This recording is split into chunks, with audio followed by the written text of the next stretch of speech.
അടിയന്തരമായി രാവിലെ 9 മണിക്ക് PTA യോഗം വിളിച്ചു ചേർക്കണം എന്ന് പറഞ്ഞു. അങ്ങനെ യോഗം വിളിച്ചു. കാര്യങ്ങൾ അന്വേഷിച്ചപ്പോൾ അധ്യാപകരുടെ ഭാഗത്തു നിന്ന് തീർച്ചയായും ഒരു വീഴ്ച വന്നിട്ടുണ്ട് എന്ന് തന്നെ ഞങ്ങൾ കണ്ടെത്തി. ആ കണ്ടെത്തിയതിൻ്റെ അടിസ്ഥാനത്തിൽ അന്വേഷിക്കാൻ വേണ്ടി ഇതിൽ സമഗ്രമായ ഒരു അന്വേഷണം നടത്തി ഈ ആരോപണ വിധേയരായിട്ടുള്ള ഈ അധ്യാപകർക്കെതിരെ കർശന നടപടി സ്വീകരിക്കണം എന്നുള്ളതാണ് PTA യോഗത്തിൻ്റെ തീരുമാനം. അതുമാത്രമല്ല, ഇന്ന് നടക്കേണ്ടിയിരുന്ന കലോത്സവം എന്നൊരു ദിവസം നടത്തി കുട്ടികൾക്ക് അതിനുള്ള അവസരം ഉണ്ടാക്കി കൊടുക്കണം എന്നുകൂടി ഞങ്ങൾ ഇന്നത്തെ യോഗത്തിൽ തീരുമാനിച്ചിട്ടുണ്ട്. നടക്കാനുള്ള എല്ലാ പരിപാടികളും നടത്തണ്ടേ? അപ്പോൾ അത് ഇനി നടത്താൻ ബാക്കിയുള്ള എല്ലാ പരിപാടികളും നടത്തേണ്ടതുണ്ട്. അത് നടത്തും എന്നുള്ള തീരുമാനം, നടത്തണം എന്നുള്ള തീരുമാനമാണ് PTA. പൂർത്തിയാക്കുന്നതിന് മുമ്പ് തന്നെ ഇതാക്കി കർട്ടൻ താത്തിയല്ലോ. ഏതായാലും ആ പരിപാടി വീണ്ടും നടത്തേണ്ടതുണ്ട്. അതും കൂടി ഫലസ്തീന്റെ കൊടി കാണിച്ചാൽ എന്തായിരുന്നു പ്രശ്നം? എങ്ങനെ ഫലസ്തീന്റെ കൊടി കാണിക്കുന്നതിൽ എന്തായിരുന്നു? ഞങ്ങളെ സംബന്ധിച്ചിടത്തോളം ഒരു പ്രശ്നമില്ല. കാരണം ഈ ലോകത്തിൻ്റെ 80% ആളുകൾ ഈ ഫലസ്തീന് ഐക്യദാർഢ്യം പ്രഖ്യാപിച്ചുകൊണ്ടുള്ള സമരപരിപാടികളും ഐക്യദാർഢ്യ പരിപാടികളൊക്കെ നടത്തിക്കൊണ്ടിരിക്കുകയാണ്. അതിൽ ഒരു പതാക, ഈ ഫലസ്തീൻ്റെ പതാക ഇവിടെ കാട്ടി എന്നുള്ളത് കൊണ്ട് രാജ്യദ്രോഹ കുറ്റമൊന്നും ആയി പോകുന്നില്ല.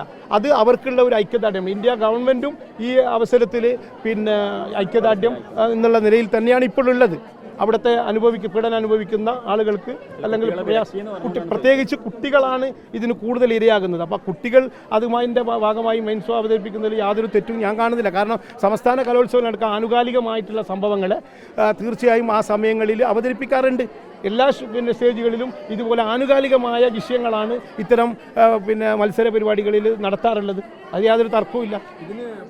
കാരണമായ അധ്യാപകർക്കെതിരെ നടപടി വേണമെന്നാണ് ഇപ്പോൾ കുട്ടികൾ ആവശ്യപ്പെടുന്നത്. അതിലെന്തെങ്കിലും തീരുമാനമായിട്ടുണ്ട്? അല്ല, PTA അങ്ങനെ ഒരു തീരുമാനം എടുത്തല്ലോ. ഇന്നത്തെ യോഗത്തിൽ തീരുമാനം എടുത്തിട്ടുണ്ട്. തീരുമാനം എടുത്തത് അന്വേഷണ വിധേയമായി അവർക്കെതിരെ നടപടി സ്വീകരിക്കണമെന്ന് ഞങ്ങൾ മേലധികാരികൾക്ക് കൊടുക്കും. അത് തീരുമാനിക്കേണ്ടത് ഇപ്പോൾ DDക്കും DOക്കും അടക്കമുള്ളവർക്കാണ് നമ്മൾ പരാതി കൊടുക്കുന്നത്. അവരന്വേഷിച്ച് ഇത്തരം കാര്യങ്ങളിൽ അധ്യാപകർക്ക് വീഴ്ച പറ്റിയിട്ടുണ്ടോ എന്ന് അവരും കൂടി അന്വേഷിക്കണം. ഞങ്ങൾ പറഞ്ഞത് അവർ ചെയ്തത് തെറ്റാണ് എന്നുള്ളതാണ്. അധ്യാപകരുടെ പേരുകൾ കുട്ടികളോ മറ്റോ പുറത്ത് പറയുന്നതിൽ പറഞ്ഞിട്ടില്ല. ഇല്ല. PTA അധ്യാപകരുടെ പേരുകൾ പറയാൻ തയ്യാറാവുന്നുണ്ടോ? അല്ല, അധ്യാപകരുടെ പേര് ഞങ്ങൾ പറയുന്നില്ല. കാരണം ഓൾറെഡി അത് എല്ലാവർക്കും അറിഞ്ഞതാണ്.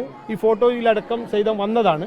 അപ്പോൾ ഇനി ഒന്നുകൂടി മേലാധികാരികളെ അന്വേഷിച്ചോട്ടെ. DO തലത്തിൽ ഇതൊരു അന്വേഷണം നടന്നോട്ടെ.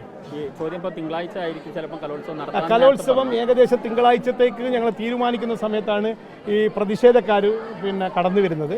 അപ്പോൾ അതുകൊണ്ട് ആ ഫൈനൽ ഒന്ന് ടച്ച് ചെയ്യാൻ വേണ്ടി പറ്റിയിട്ടില്ല. ഒന്നുകൂടി അത് ഡിസ്കസ് ചെയ്ത് ഏകദേശം ഞങ്ങൾ തിങ്കളാഴ്ച എന്നുള്ള നിലയിലാണ് ഇപ്പോൾ തീരുമാനിച്ചിട്ടുള്ളത്. അന്വേഷണത്തിൽ എത്ര അധ്യാപകരാണ് ഇതിൽ കുറ്റവാളികളായിട്ട് നിങ്ങൾ കരുതുന്നത്? അതിൽ സ്റ്റേജിൽ കാണുന്ന 2 അധ്യാപകരാണ്. ആ 2 അധ്യാപകരാണ് സ്റ്റേജിൽ കാണുന്നുള്ളത്.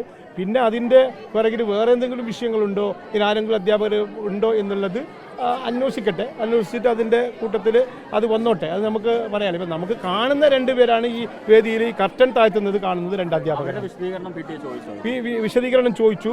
അപ്പോൾ അവർ പറയുന്നത് പോസ്റ്റർ ഞങ്ങൾ ക്ലിയറായി ശ്രദ്ധിച്ചിട്ടില്ല. പക്ഷേ ഞങ്ങൾ ഈ പ്രോഗ്രാമിൽ വരാത്തത് ഇതിൻ്റെ ഭാഗമായി വരാത്ത ഒരു വിഷയമായതുകൊണ്ടാണ് ഈ പോസ്റ്റർ ഉയർത്തിയപ്പോൾ ഞങ്ങൾ അത് നോക്കാതെ കർട്ടൻ താഴ്ത്തിയത് എന്നുള്ള നിലയിലാണ് പ്രതികരണം കിട്ടിയിട്ടുള്ളത്. ഒറ്റ വർഷം കൂടി ഈ തിങ്കളാഴ്ച നടക്കുന്ന കലോത്സവത്തിൽ മൈമ വീണ്ടും അവതരിപ്പിക്കുക, അങ്ങനെ ഒരു ആവശ്യമാണ്. അല്ല, അവതരിപ്പിക്കും എന്നല്ല, നടക്കാത്ത പരിപാടി നടത്തണമല്ലോ. അത് നടത്തി ഏതായാലും നമുക്ക് സബ് ജില്ലാ തലങ്ങളിലേക്ക് ഒരു ടീമിനെ കൊണ്ടുപോകണ്ടേ? അപ്പോൾ ഏതായാലും അത് നടത്തണം.